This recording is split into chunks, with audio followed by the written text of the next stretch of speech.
السلام علیکم ورحمۃ اللہ وبرکاتہ۔ دوستو، آج تیسری مجلس ہوگی اور تیسرا پارٹ ہوگا جس میں ہم رسول اللہ صلی اللہ علیہ وسلم کی مبارک زندگی کا تذکرہ سنیں گے۔ اللہ تعالی ہمیں اپنے نبی کے ساتھ سچا تعلق اور سچی محبت نصیب فرمائے۔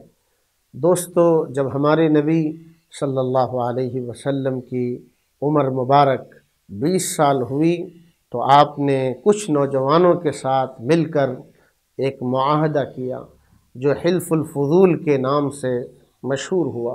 اس کا واقعہ اس طرح پیش آیا کہ بنو زبید کا ایک آدمی مکے میں مال بیچنے کے لیے آتا ہے۔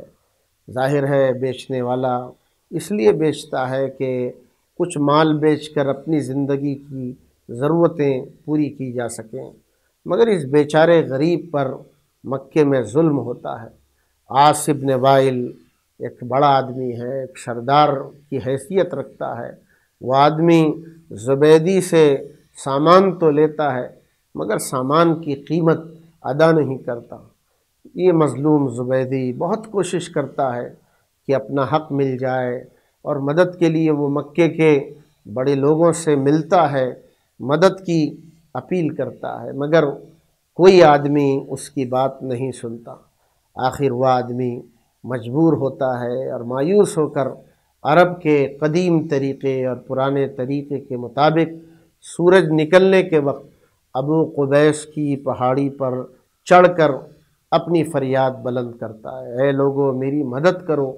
اس وقت عام طور پر لوگ کعبے کے اطراف بیٹھے رہتے تھے۔ اس مظلوم کی فریاد سن کر لوگ چونک جاتے ہیں، کیا بات ہے کہ مکے میں کھلے عام ظلم ہو رہا ہے۔ زبیر ابن عبد المطلب اٹھتے ہیں اور مکے کے شریف لوگوں کو عبداللہ ابن جدعان کے مکان میں جمع کرتے ہیں اور طے کر کے اٹھتے ہیں کہ ہم مکے میں کسی پر ظلم ہونے نہیں دیں گے اور مظلوموں کو ان کا حق دلائیں گے۔ چنانچہ عاص بن وائل سے سامان واپس لیتے ہیں اور مظلوم زبیدی کے حوالے کر دیتے ہیں۔ یہ معاہدہ ایک تاریخی معاہدہ بنا۔ اس طرح مکے میں ایک تنظیم بنی جو حلف الفضول کے نام سے جانی گئی۔ رسول اللہ صلی اللہ علیہ وسلم کے اس عمل سے ہمیں معلوم ہوا کہ سماج سے ظلم کو دور کرنا، مظلوم کی آواز کو سننا اور کمزوروں کو انصاف دلانا رسول اللہ کا اسوہ ہے اور پیغام ہے۔ مسلمان جہاں بھی رہیں، جس ملک میں بھی رہیں، مسلمانوں کے لیے یہ بات کافی نہیں ہے کہ وہ صرف اپنی حفاظت کے بارے میں سوچیں، وہ صرف اپنی حفاظت کر لیں اور سماج میں دوسرے طبقات پر جو ظلم ہو رہا ہے اور جو زیادتی ہو رہی ہے اس پر ہم خاموش بنے رہیں۔ ہم جس ملک میں رہتے ہیں اپنی بھی حفاظت کریں گے، دوسروں کی بھی حفاظت کریں گے۔ ہم جس ملک میں زندگی گزار رہے ہیں یہاں بعض قومیں ایسی ہیں جو ہزاروں سال سے مظلوم بنی ہیں۔ کاش کہ ہم اس ملک میں کوئی حلف الفضول قائم کرتے اور مظلوموں کے کام آتے۔ دوستو، جب ہمارے نبی صلی اللہ علیہ وسلم کی عمر مبارک 35 ہوئی اس وقت قریش نے کعبہ کی تعمیر ازسر نو شروع کر دی۔ بیت اللہ کی دیواریں خستہ اور پرانی ہو گئی تھی۔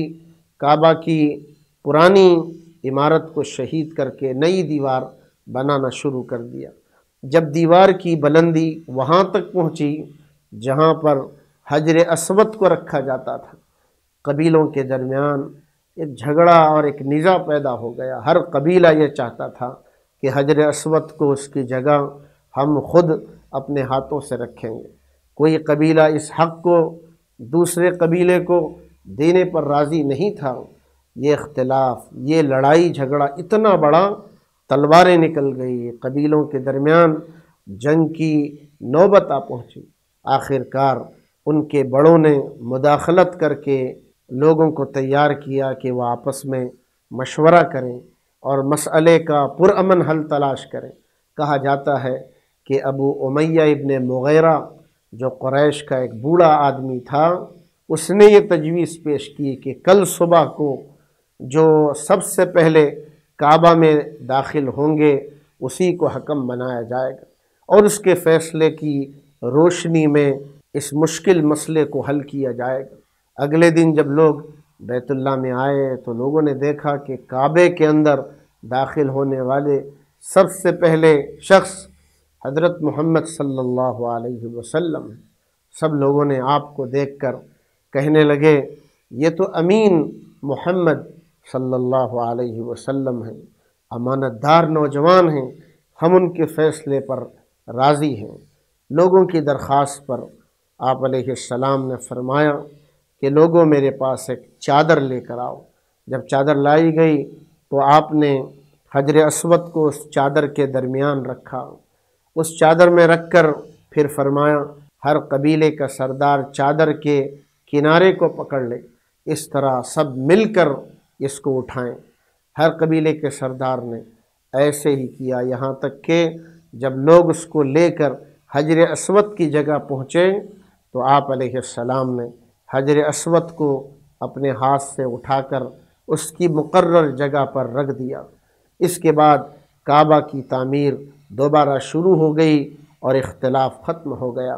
رسول اللہ کی زندگی کے اس واقعے سے ہم مسلمانوں کو سبق ملتا ہے کہ اگر سماج میں کبھی آپس میں اختلاف پیدا ہو جائے تو ہمیں کس طرح خوش تدبیری کے ساتھ، ذہانت کے ساتھ اختلافات کو حل کرنا چاہیے، اور جہاں ہم زندگی گزار رہے ہیں ہمارا کردار اتنا پاک ہو، ہمارے اخلاق اتنے بلند ہو کہ ملک کے لوگوں کے سامنے ہماری امانت داری اور ہماری سچائی ایک معیار بن جائے۔ آج کی مجلس میں رسول اللہ صلی اللہ علیہ وسلم کی سیرت مبارک کا اتنا حصہ سمجھنے کے لیے کافی ہے۔ اللہ تعالی ہم سب کو اپنے نبی کی محبت عطا فرمائے، نبی کی زندگی عطا فرمائے۔ السلام علیکم ورحمۃ اللہ وبرکاتہ۔